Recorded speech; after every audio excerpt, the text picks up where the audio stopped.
So here it is, the day before of my last exam of this semester. তো হ্যাঁ, exam দিয়ে এসে আমি বাড়িতে বসে বসে চিল আউট করছিলাম। এক্সামে কী লিখে এসছে তা জানি না, বাট চিল আউটে কোনো খামতি থাকা যাবে না, কারণ নেক্সট এখনও একটা এক্সাম দিতে হবে।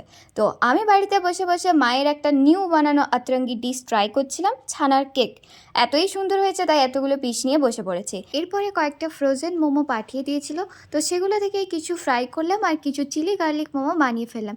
সত্যি ভীষণ টেস্টি হয়েছিল। মোমোর ভেতরের ওই চিজ, চিকেনের স্টাফিং, উফ, জাস্ট ওয়াও ছিল। তো এই সব করতে করতে রাত পেরিয়ে দিন চলে এলো, মিনস লাস্ট এক্সামের দিন।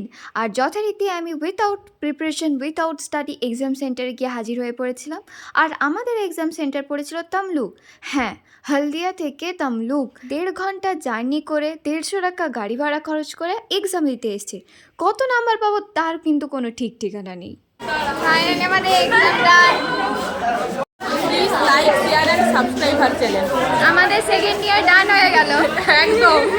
তো পাক্কা নেক্সট সেমিস্টার থেকে পড়াশুনো করব, নিজেদের কেরিয়ার নিয়ে সিরিয়াস হব, এই মনোভাব নিয়ে আমরা আবারও একটা সেমিস্টার কাটিয়ে ফেললাম। আর এক্সাম স্ট্রেস রিলিভ করার জন্য আমরা চলে গেছিলাম প্রি মার্টে একটু ঘোরাঘুরি করার জন্য।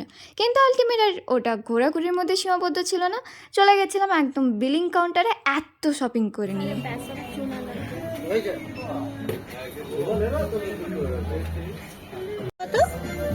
তো এক্সাম স্ট্রেস রিলিফের নাম করে কমপ্লিট উইন্টার শপিং করে নিজেদের লাইফস্টাইলকে আরও একটু আনহেলদি করে আজকের ভিডিওটা এখানেই এন্ড করছি। দেখা হবে নেক্সট ভিডিওতে। বাই।